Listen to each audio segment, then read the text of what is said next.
I'm here in my front hall, I guess you could say. There's the front door.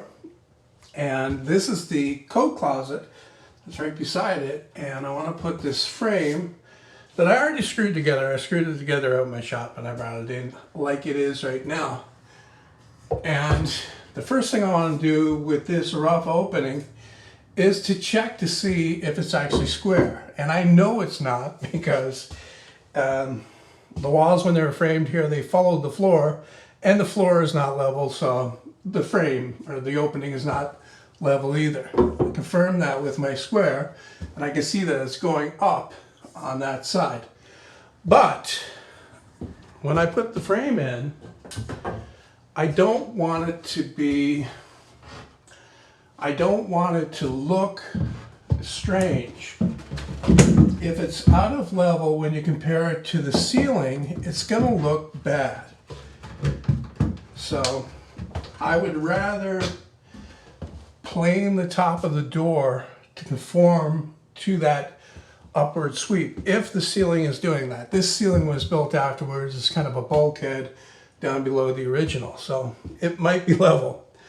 What I'm going to do is I'm going to take my tape and I'm going to measure from the underside of the head here down. I got 5 1/4 there, and I've got 5 3/8 of an inch here. So that's actually probably as good as I can make it. I don't know if I did anything to level the floor in here. I can't recall, but I might have. I'm just going to check the frame and see how square that is. It's not bad, actually. It's not as bad as the rough opening. So I can live with that. All right, I know that the frame is good where it is, basically. But if I did have to square it up, I could cut the leg that made it too high and make it conform to the floor. When I look at the bottom of the jambs here, they sit down on the floor well. So I don't have to do anything with that. So in other words, I don't have to change anything about this frame yet. And I can start to put it in the opening. Now the door that goes on here swings this way. It opens against the front door here. It's going to be a single hinged door. A lot of closets will have bypass sliders or bifold doors. I don't like either of those, so I'm going to have a regular swinging door on here. And it's going to be hinged on this side over here. So this is where I want to start when I start anchoring the frame. I want to make sure that this is really strong because this is where the hinges will be, and that's the part that supports the door and has to be very well anchored. I'm going to check my frame with it pressed up tight against the rough opening and see if it's plumb, and it looks pretty good. And the framing member in there looks pretty straight. It might be bowed inwards in the middle. So what I'm going to do first is I'm going to get a nail up in here. I'm not going to use any shim up there. I'm just going to nail that straight onto the framing. Now what I'm doing here is I'm making sure that the face of the frame, of the jamb, is flush with the wall. I'm just going to drive one nail in here. Now I'm going to take my level and I'm going to check for plumb on the edge here. And it looks not bad. I'm going to check this wall over here and see if it matches, and it does. It doesn't necessarily have to be plumb. It has to work in the opening. If your walls are badly out of plumb, it makes no sense to try to make your frame perfectly plumb because it just won't look right. So what I'm going to do is I'm going to play with it here. I got a little bit of extra thickness on my frame. The jamb itself is wider than the wall thickness here by about 1/8 of an inch, and that allows me to adjust the trim in and out. Better to have the trims, the jamb sticking out past the wall a little bit rather than having it, set in. And then I'm also going to take the level and center it on the jamb here and check it, and it looks plumb there. So what I'll do is I'll drive another nail down the bottom down here.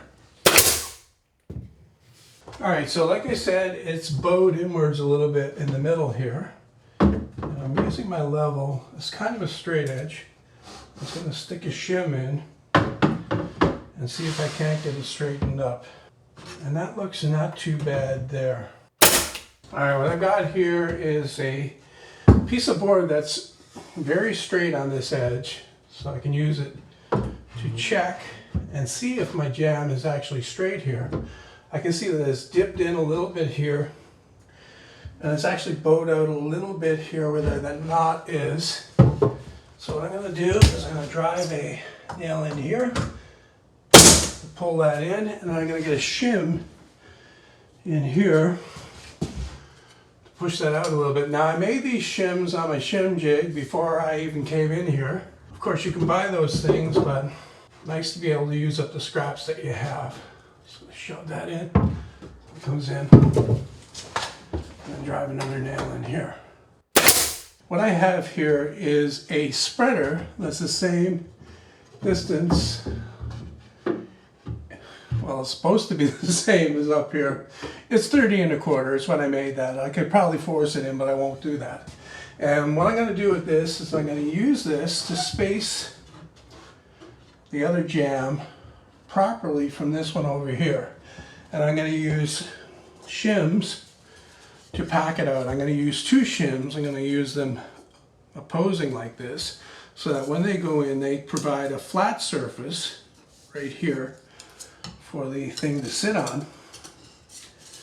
And I'm basically going to put those right behind where that spreader is, like that. And then I can check and make sure it's flush with the wall here. I'm checking here in the middle. That looks good. I think I'll push it out just a hair, and that way it'll average. And now I'm going to drive a nail right through those shims.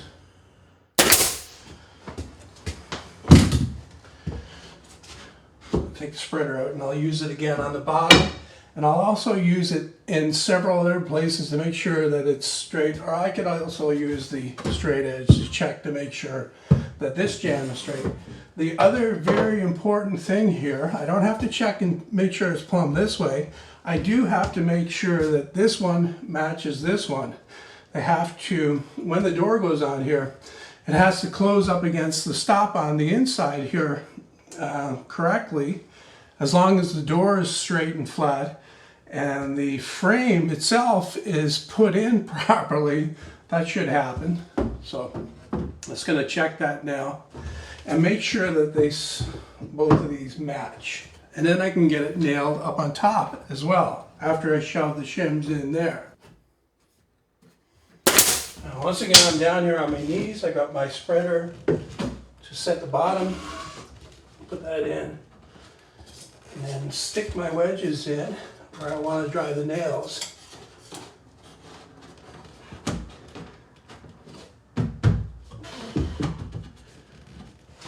Check to make sure it looks good on the face there, and it does.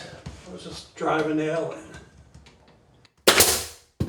And then once again, I'm going to use my straight edge to check this side and see if it's straight.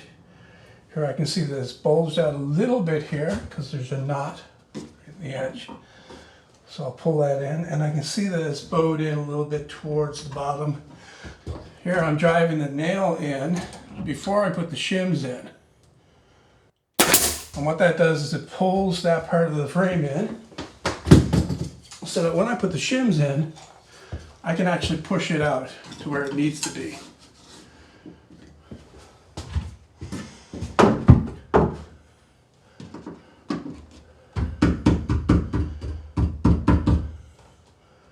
And that looks perfect.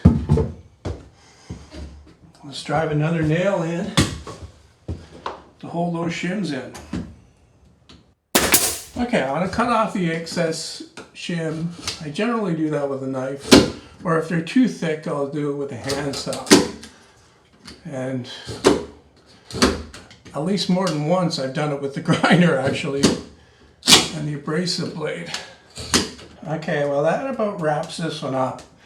I'm just giving it a coat of primer here, which is not strictly necessary at this point, but I want to see how it looks after all the ugliness is covered up, where I fill all the holes and all that.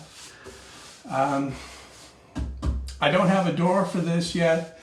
I haven't made up my mind whether I'm going to make the doors for here or if I'm going to buy them. I prefer to make them, so that'll be interesting. I did it before, and I'll be building the doors more or less the same way from plywood.